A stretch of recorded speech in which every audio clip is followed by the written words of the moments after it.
program wa metin we pien nyawo na be ni ngit cha moro miro wanno warunu mekumu ke the family let me so kwayo ni program wa be yor yot mami wakare pien kurwa kuna wana warriye uno mekumu donc uchako kede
una do mi rekonya unu kede nawe oriemo yor yot an wan robert wan making sure ni yo mejo kede ko yor yot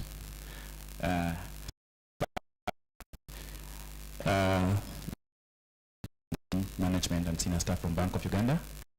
I was just given an high privilege of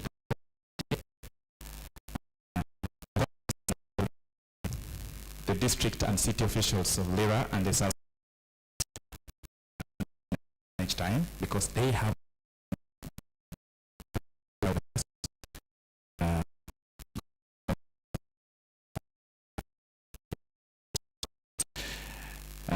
we therefore manage our time effectively. I assume that to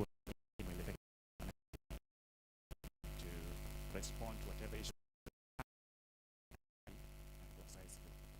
So with all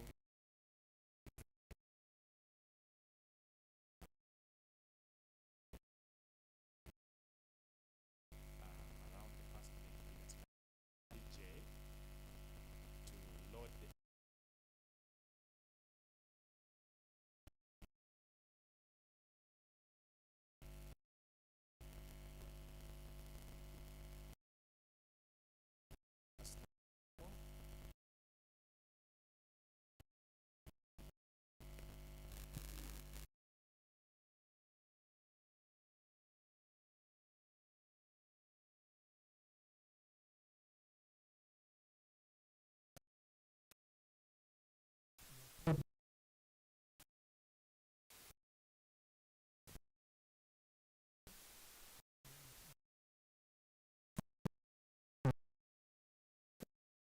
thank you for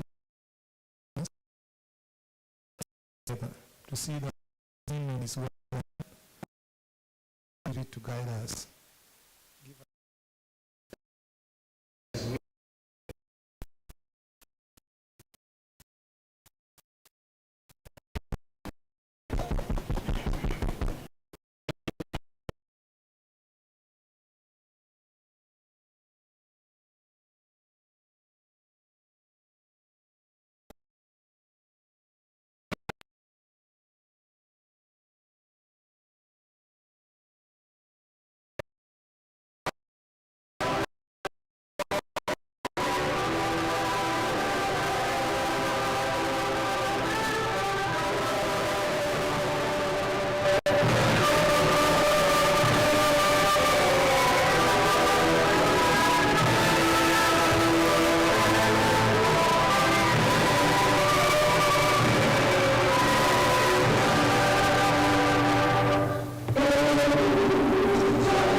City.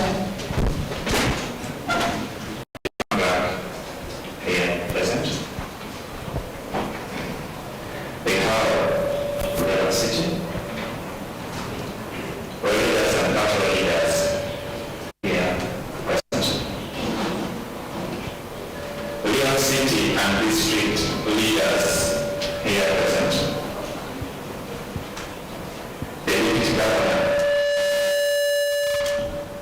The Deputy Governor Emeritus, Mr. David Jeffrey Opio, here present. Senior officials from the commercial banks and financial institutions with us today. The Deputy Governor, management and staff of the Bank of Uganda. Ladies and gentlemen, you're welcome this morning for this discussion.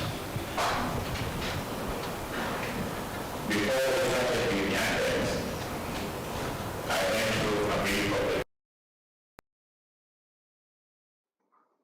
for me to invite the Director of Communications, Bank of Uganda, Dr. Kenneth Tegesa, to officially welcome us in this engagement. Dr. Kenneth Tegesa.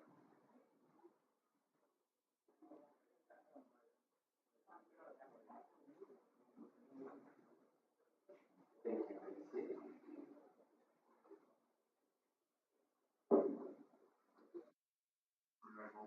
Members of Parliament here, the Deputy Governor, the Mayor, the CAR, the Deputy Governor Emeritus, the RDC, Lira, the Lira District Leadership and leaders of other sub-regions, the LC5, opinion leaders here, all leaders in your respective capacities, the management and colleagues of the Bank of Uganda, ladies and gentlemen, a very good morning to you.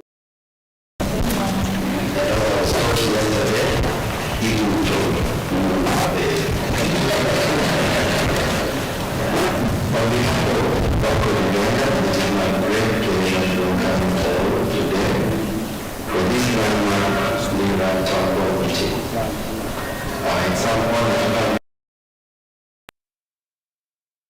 know that you are our first point of contact when we venture outside the city center into the countryside. We are very happy to see many of you here, and we thank you for honoring our invitation.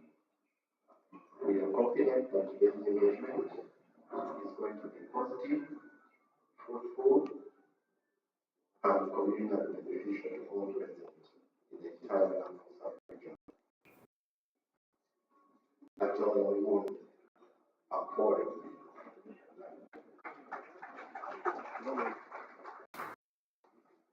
Today's event is a continuation of similar events that the bank has been organizing since 2016. And the main intention is to avoid the pattern of misrepresentation, misunderstanding, and misinformation that can happen if we don't interact with the distributors and the people that we serve.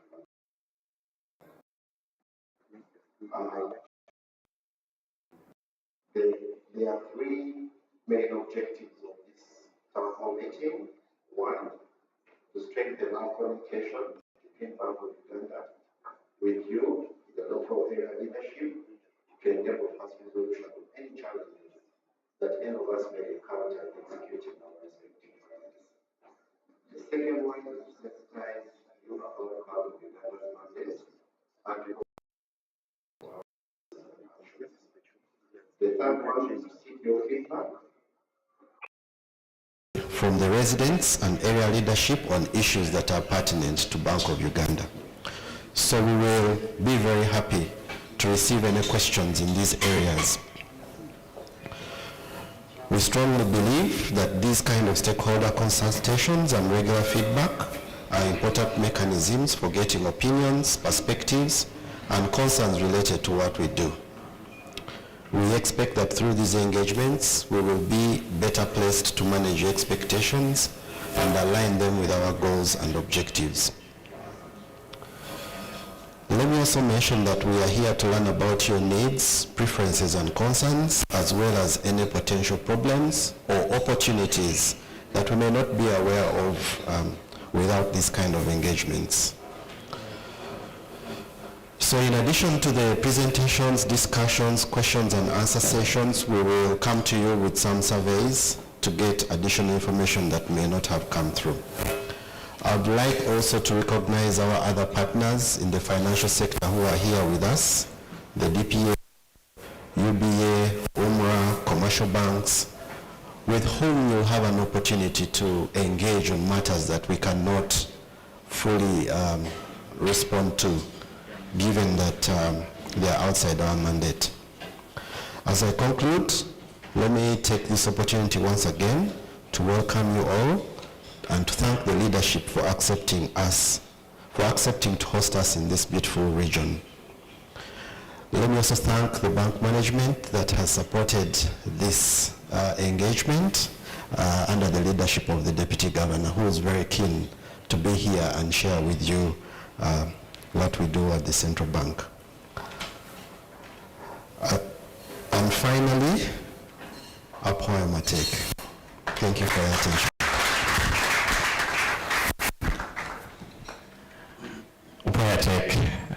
Kenneth Majaloa, we thank you so much for welcoming us for this engagement.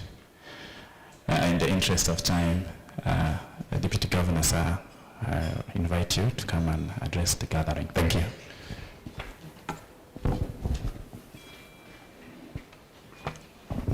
Thank you very much, MC. All protocol, as Anya mentioned, is observed. And a very good morning to all of you.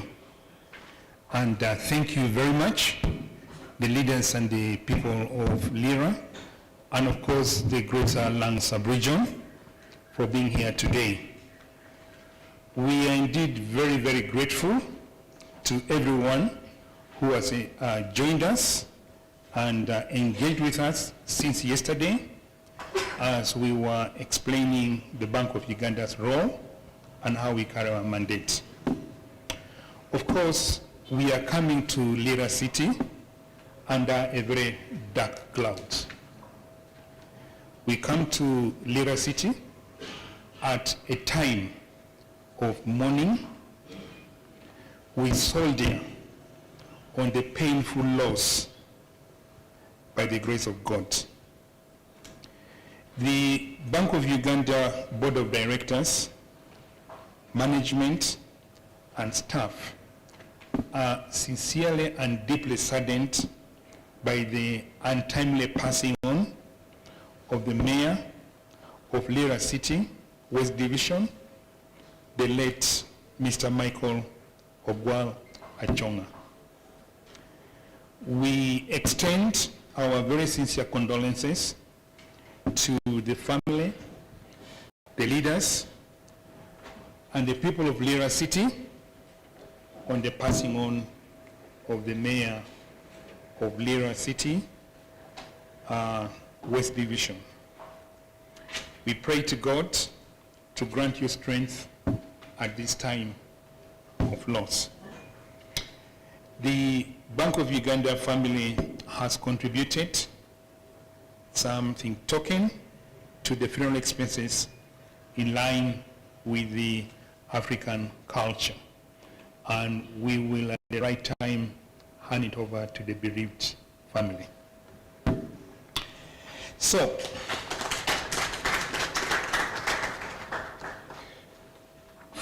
before I go ahead, I pray that you join me in a moment of silence in honor of the late Mr. Achonga.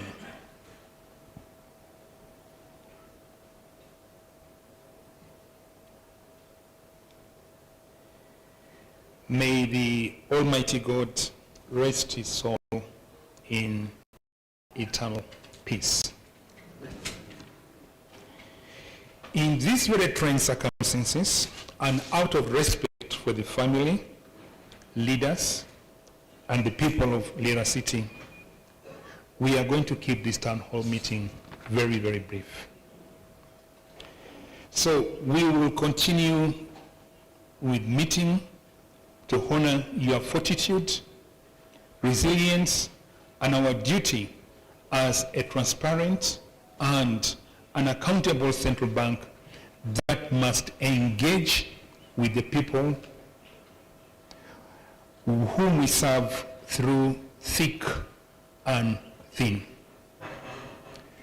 We, of course, as Bank of Uganda, we rely on these town hall meetings to inform you, our stakeholders, about our work and its impact, answer any questions about Bank of Uganda that you might have, and we want to listen to your feedback.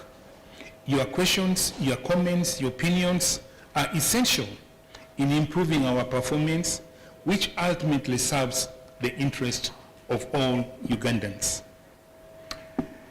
One famous guy called James Quinn Wilson, an American public administration authority, once said, quote, "Agencies differ in two main respects. Can the activities of their operators be observed?" That was the first question. And then the second question was, can the results of those activities also be observed? Unquote. So at the Bank of Uganda, we approach these questions with transparency and accountability as we carry out our mandate. Being transparent and accountable about the central bank governance, policies, and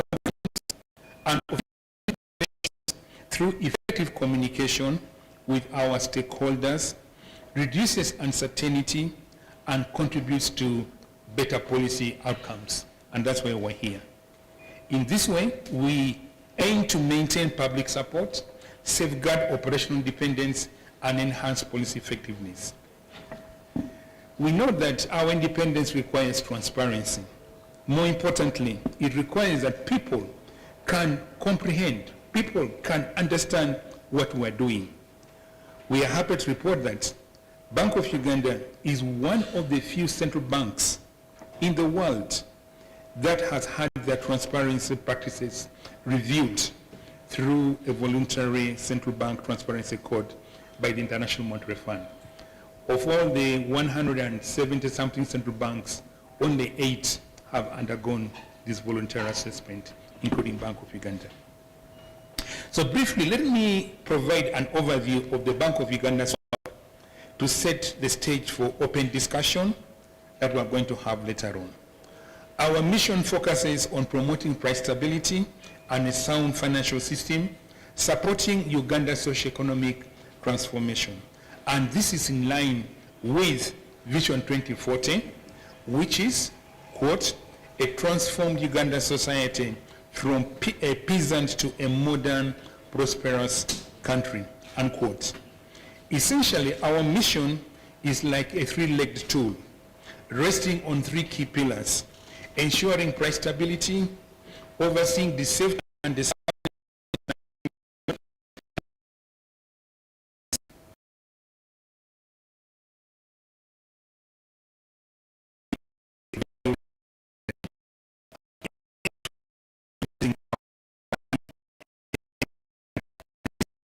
essential goods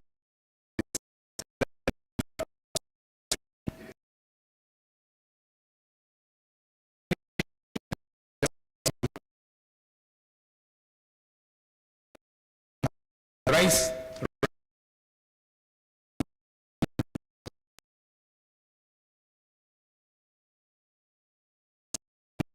money,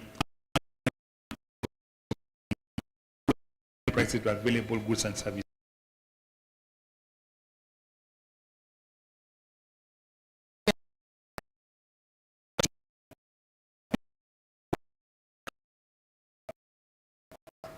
You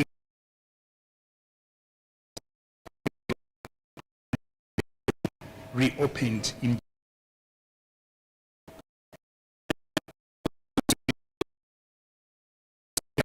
increase in inflation increase to about 2.6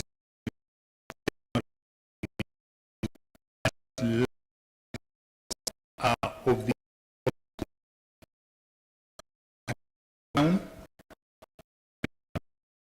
materials, all these goods that are related to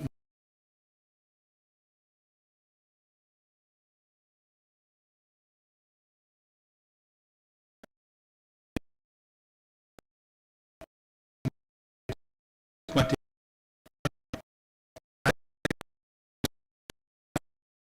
increased by 2.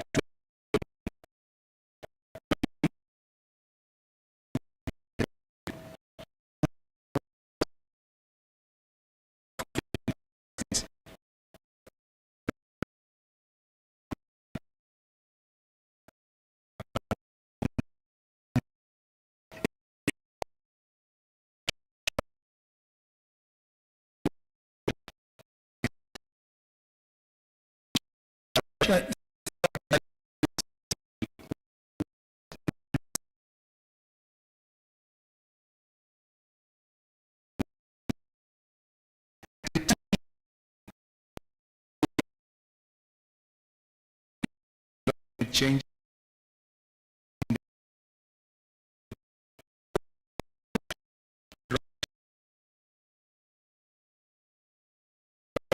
oil.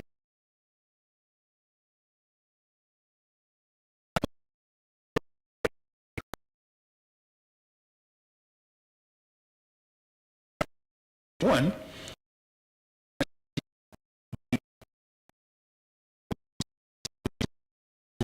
now that had implications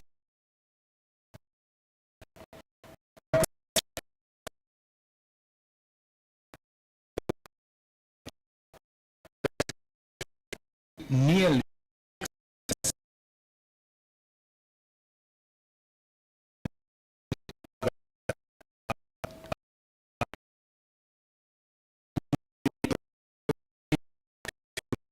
on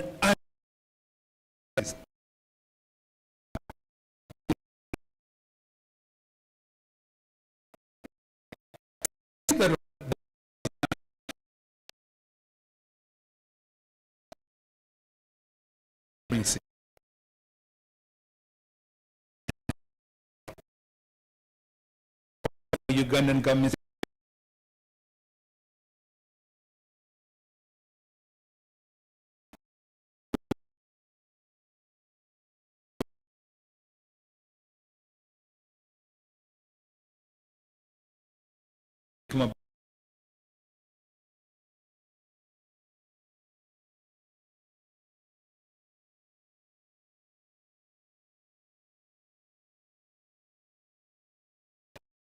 became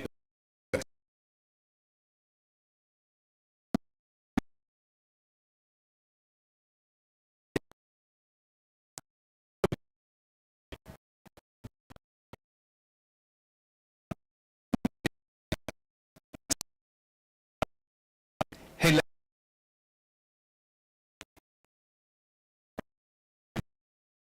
but the continue.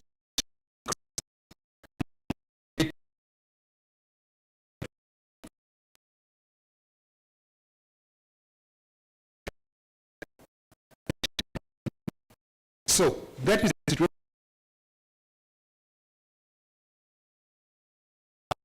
because of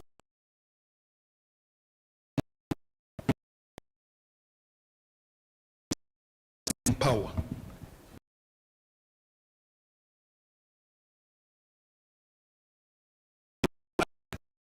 Once inflation picks up,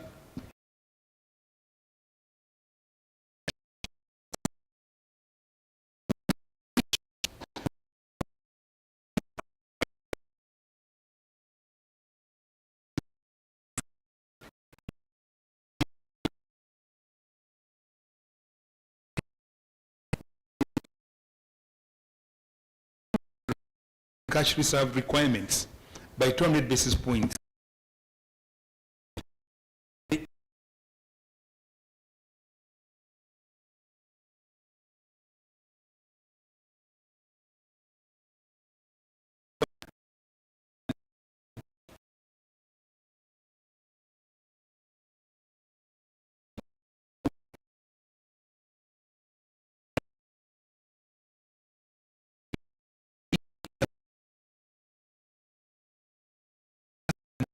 is down 2.3% for headline.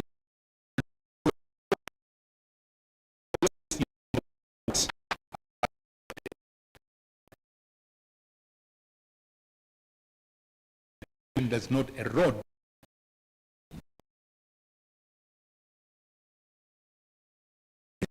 Rating and supervising finance.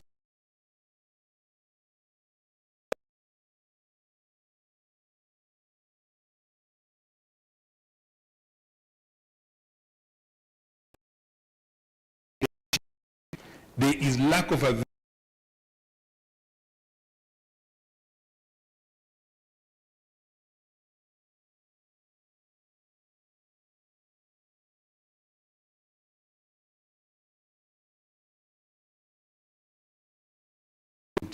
and that on its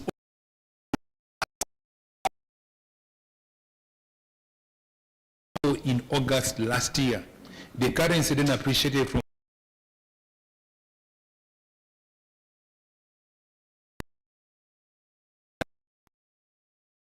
with the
went to your commercial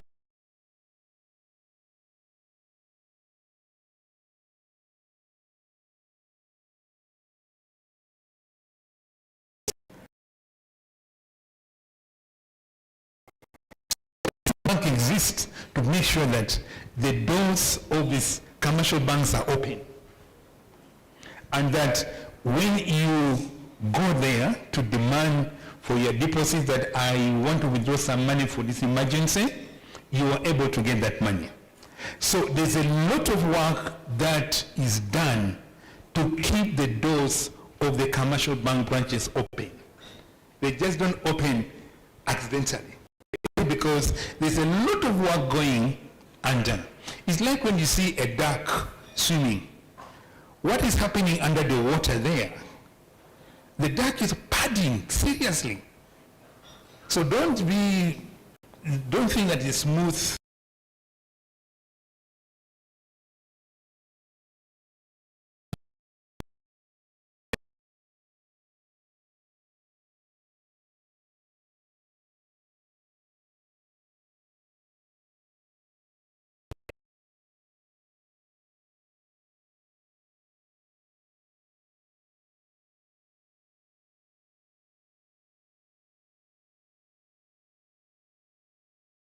Such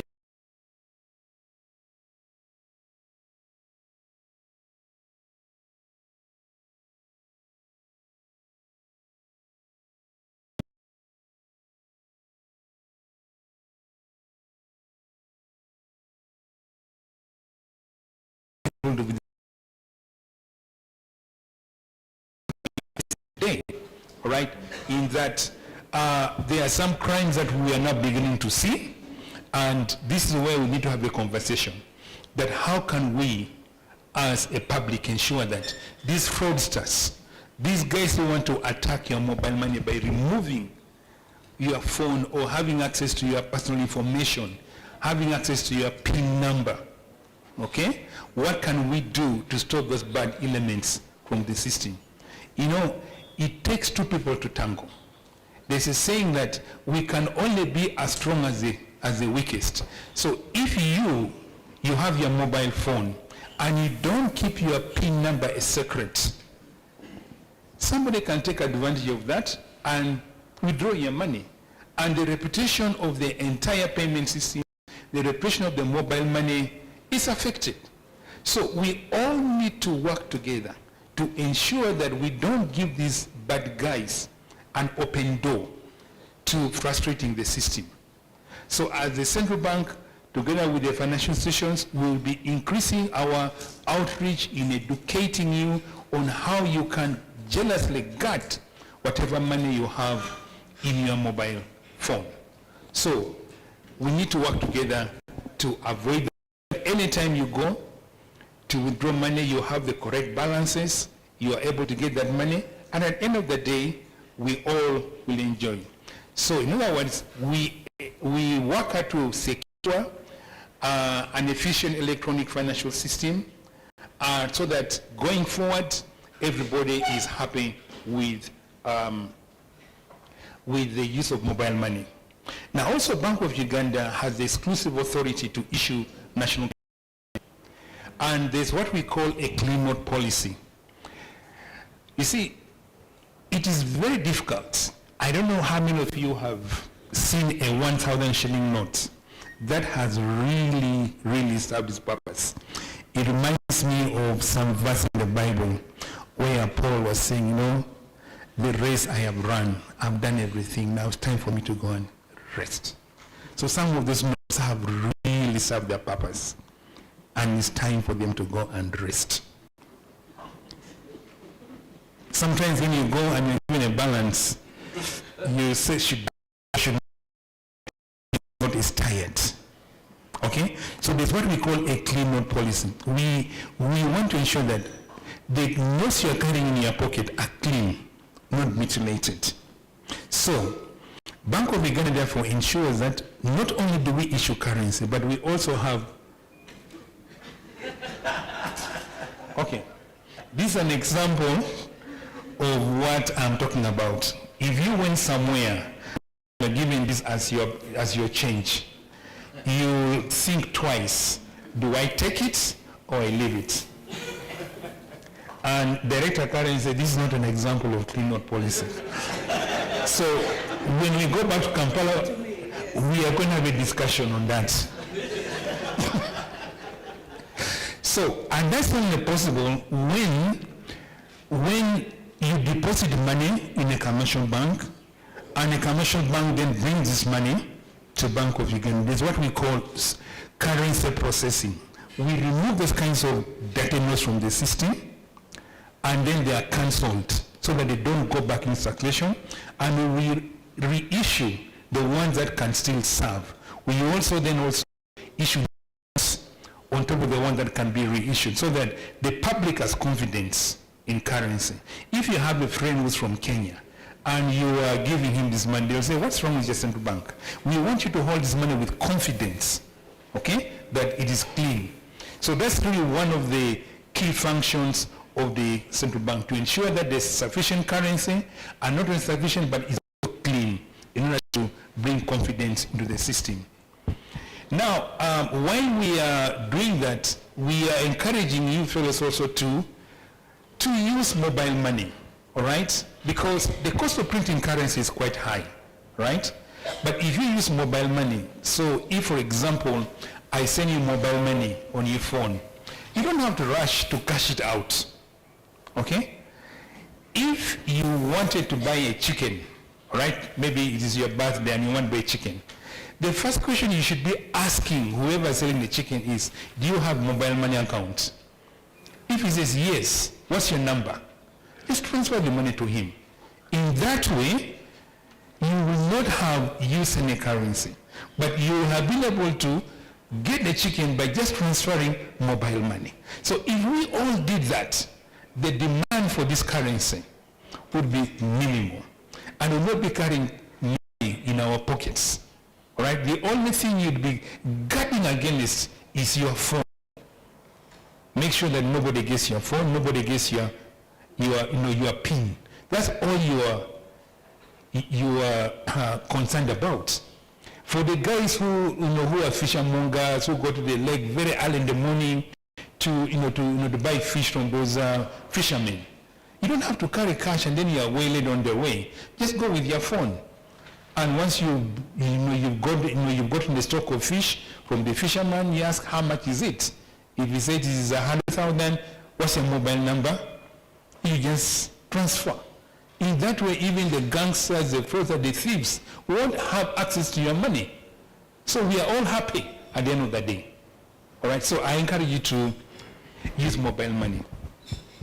Now, in response to evolving environment, our mission, like I said, is no longer about just price stability and a sound financial system that I've talked about. We are not talking about how do we support socio-economic transformation? How do we get people out of subsistence into money economy? Because even for monetary policy to be effective, the more of your population are in the monetary sector, the more effective monetary policy is. And also there are advantages of people being in the money sector. There's what we call the multiplier impact, a multiplier effect of being in the money sector, as we are going to see later on. So we are trying to support the number of people in subsistence, the 39% of the Ugandans who are still in subsistence. How can we get more of them into the money economy? That's why we are put there in support of socio-economic transformation. Now, there are two key areas where the Central Bank is focusing on in moving people out of subsistence. The first one is we are helping government administer what we call some funds. There are some funds for agriculture. You must have heard of this yesterday. It's called the Agricultural Credit Facility. And then following COVID-19, many businesses were affected. So government put in a fund called the Small Business Recovery Fund. And so we are trying to see how we can get the people who are at the very bottom of the pyramid, right? People who are, I don't know, there's a very called Teboke here, I think, Teboke. How does a man in Teboke become part of the monetary system? Okay?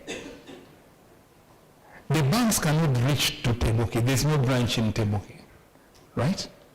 So one of the ways a person in Teboke can get money is through mobile. Because I can hit Teboke and I still get money, isn't it? Okay? So I'm part of the monetary system.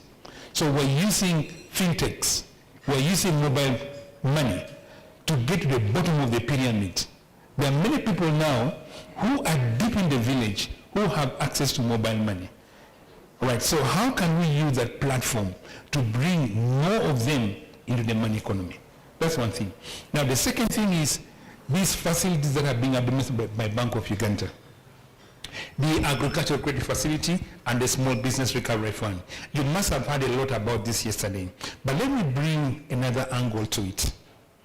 You know, if you look at the number of people who have benefited from the Agricultural Credit Facility, 22% of the beneficiaries are in northern Uganda, which is about right. Because if there are 4 regions, divide by 4, it's about 25. So give or take. So northern Uganda is 22. That sounds good. But I have a very disappointing statistic. In terms of the numbers, you're balanced. But in terms of the value, northern Uganda only gets 4%. So where is the 96% going?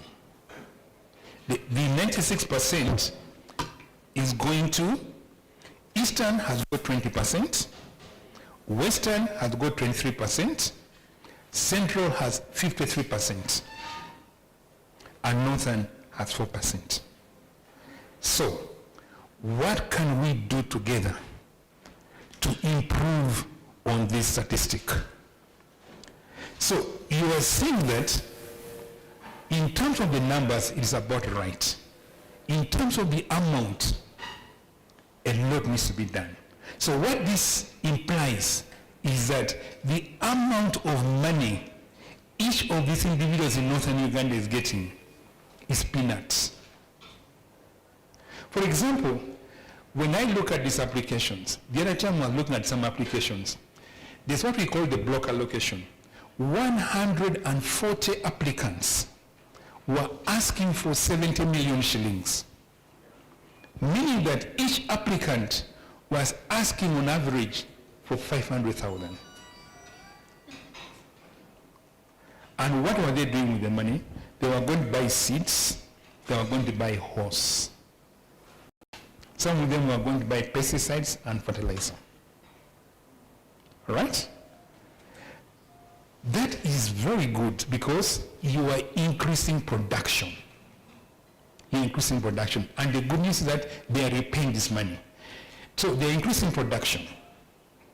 Others have borrowed money for farm improvement and for expansion, which is a good thing. I think I saw about 5 or so borrowing money for tractors. So all this is very good because you are increasing on your agricultural output. Now, if you ask me what explains the difference in the values between northern Uganda and their regions, one of the things is that the level of agro-processing in northern Uganda needs to be upped, because by the time you are going to set up oil mills here, the time you are going to bring in factories to add value to agricultural produce, you need some serious money. And this is where the difference is. If you take, for example, Western Uganda, the amount of money that they have borrowed for milk processing is substantial. And that's why today, Uganda is one of the leading milk exporters in the region. So, what I'm trying to say is that we need to add value to agriculture, which is expanding in northern Uganda because of the block allocation, which means that everybody, a majority of the people, households, women, youth, are benefiting from this. They are increasing on their agricultural output. So what do we do with that output? We need to add value. I was talking to the here that what is the most important economic activity here? He told me it is oil seeds growing. That there are a number of factories that are now processing things like sunflower and other oil seeds. Now, what are the products that you get from this apart from cooking oil? You get cattle feed, you can get poultry feed, you can get piggery feeds. And those are all opportunities for agricultural credit financing. Just imagine the cattle feed now, I'm told, is mainly going to Kenya. Suppose you adopted cattle keeping, you increase on poultry rearing, you did piggery under the PDA model. All that will be remaining here. So the value chain that you are creating would create more demand for agro-processing industries. And that's why the value of agricultural credit facility funds coming to northern Uganda will begin to increase. So the issue that we're challenging now here is how can we increase value addition to already what we have put in here? How can we process more and more of our maize? Last night I came here, I was very hungry. I ordered for a meal, and it's about 3 weeks ago since I last ate posho. So I asked the guy, give me posho and fish. I didn't know what I was asking for. When they brought the meal, I thought it was a tray. They were bringing the fish in a tray. There was a small plate inside. When he opened, it was a plate. It's a whole fish. I don't know how many kilograms it was weighing. Then I asked myself, boy, what's happening? He said, no, it's yours. I was embarrassed, actually. So I had to call colleagues to help me finish the fish. Now, if that fish had been exported, because I was interested in the bill later on, when the guy brought the bill, I looked at it. I said, if this fish had left the boundaries of this country, do you know how much value that fish would have fetched?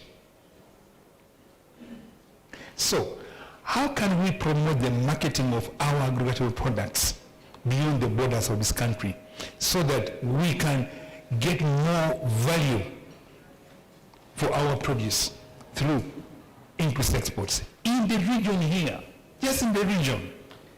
So the Chamber of Commerce has to work with the farmers to see how we can promote trade beyond the fish come from Lake Yoga and then they sell you, because when I computed, the whole meal was about $15, which is about, $10, about 38,000. That meal could have been anything like $40, given the quantity. So, we need to do something about it, okay? Anyway, that was a commercial. So, let me just continue. Now, also, we are working with the commercial banks to institutionalize what we call environmental, social, and governance principles in the banking sector.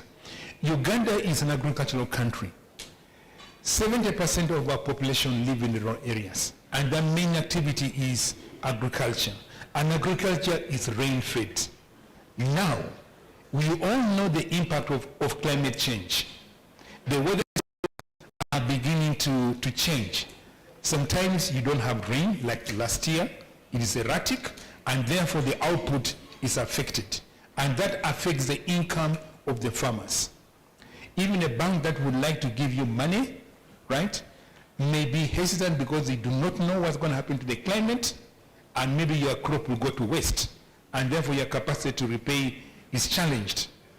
So we are beginning to work with the commercial banks to see that how can we sustain our environment, how can we preserve our environment. So we are beginning to see commercial banks now beginning to lend money for drip irrigation. In fact, I was looking at the SCF numbers. Some of you are borrowing money for irrigation, which is good because by so doing, you are trying to guarantee a reasonable output at the end of the day, because your activities will not be affected by the changing weather patterns. So we are encouraging banks that their lending should also be mindful of preserving the environment, and that their lending should also take into account the very bottom of the pyramid. So they need to see how they can reach to the people at the very bottom. If they cannot reach to the very bottom, they can work with telecoms, all right, who have been able to reach the bottom of the pyramid. Because if you look at things like Momo, you look at things like Airtel, they have these mobile money services. They're even lending small loans. They are taking deposits from the general public. So if banks can partner with these telecoms, I think they will be able to reach the bottom of the pyramid. And that's one of the areas that we are working on. And in terms of the governance, there are many aspects of governance, but the one that we are saying is that commercial banks should not only be mindful about their shareholders, but they should be mindful about the stakeholders. All right? Because the banks can become sustainable only if the community that they are working in is sustainable. So that's the message that we are trying to work with the banks in order to ensure that people benefit from the financial sector, which is in support of the Vision 2040 and which is in support of socio-economic transformation like we talked about. So this is really where the bank is coming from. So,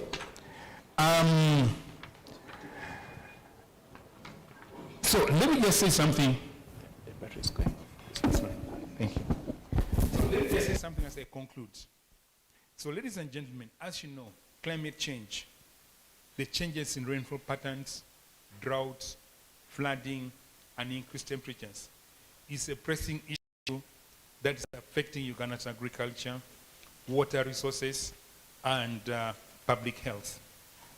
So we know that the Lango sub-region is highly vulnerable to the impacts of climate change. And like I said, that your economic activity is agriculture. So we believe that climate change poses a significant threat to food security and prices. So even as we work with commercial banks to mitigate some of these impacts through their lending, are you lending for irrigation? Are you lending for planting trees? Are you lending for solar panel production? Are you lending to somebody who is producing energy-saving charcoal stoves, so that instead of using a sack of charcoal over 1 or 2 weeks, you are able to use 1 sack of charcoal maybe over 2 months because I'm using an energy-saving stove?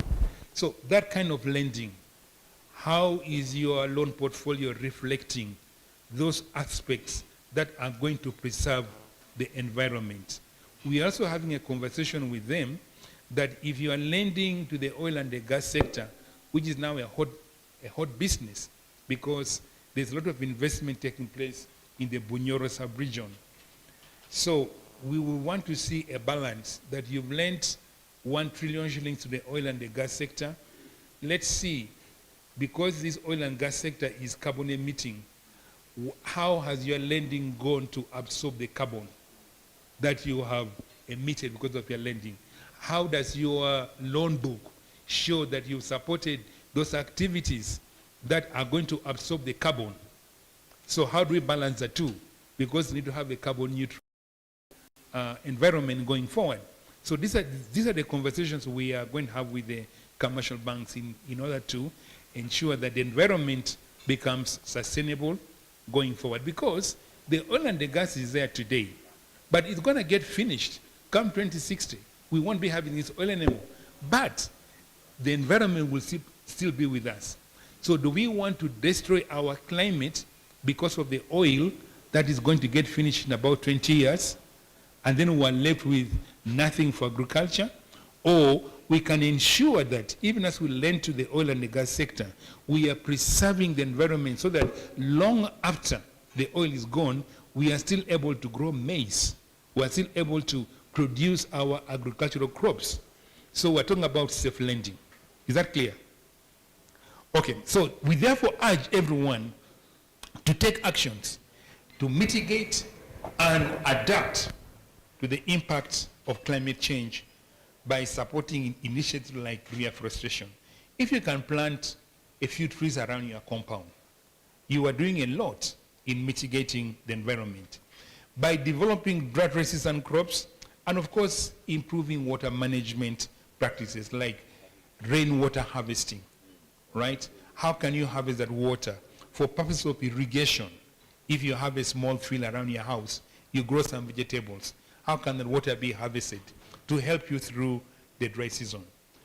And beyond that, we are also pursuing our environmental, social, and governance agenda through what we call the corporate social responsibility. These activities to provide affordable and quality health care to mothers and newborns, not least because health services are one of the pillars of national socio-economic transformation. And on this note, we are pleased to announce that Bank of Uganda is going to partner with the authorities in Lira City to renovate Ayago Health Center, improving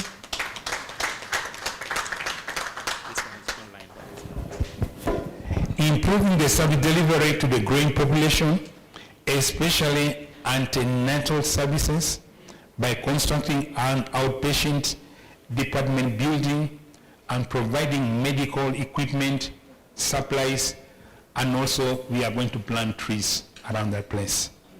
So, while we are renovating this health center, we call upon you to support it by also planting trees and what have you, so that we have a green environment. So we therefore look forward to working with us and the people of Lira to improve maternal and child health care through this project. So while we are talking about improving maternal and child health care through this project, it doesn't mean to say that you should now go on a double.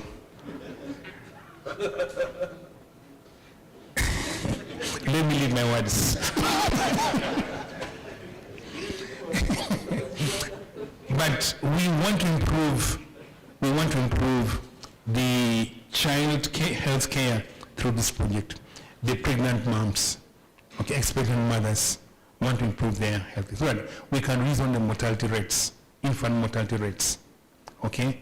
And we'll want to make sure that when that facility is up and running, the family planning section should be one of the most functioning sections, and we'll encourage all the men to attend some sessions there. Now, on that note, I really want to thank you as we move on to the question and the answer session. I thank you for your very kind attention, and may God bless you all.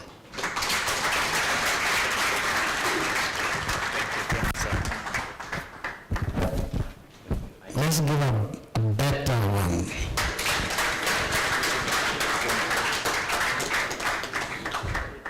Thank you so much.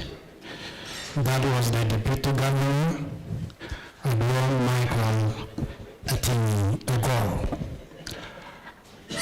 We are going to the questions and answer sessions, but before we do that, I want you to know some of the dignitaries who are in the room, so that you may package your question well, because you will be aware of the people who are here. In the House, we have, of course, His Worship the Mayor, and honorable councillors from both City Council and the District of Lira. In the House, we also have RCC Lira City. We also have the Deputy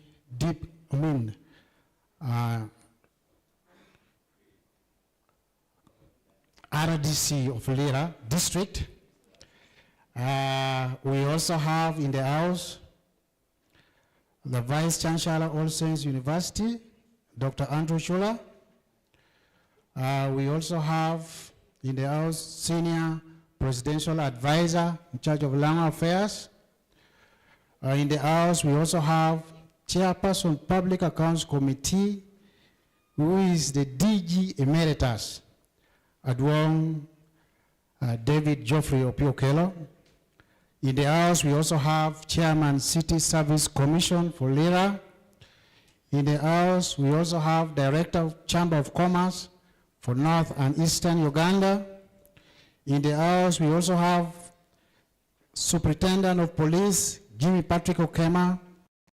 In the House, we also have DPC of Lira City Central Police Station, Afande Bakaleke Patrick. In the House, we also have City Internal Security Officer, Afande Enoch. And in the House, we also have very many clan chiefs and also technical staff for both Lira City and Lira District. So with these few recognitions, it may help you to know what to say here. And for that matter, we are going now to get the questions from the floor, but let us be mindful of time. We are aware from here, we are going for the send-off. Yes. I don't know who can help me take the microphones.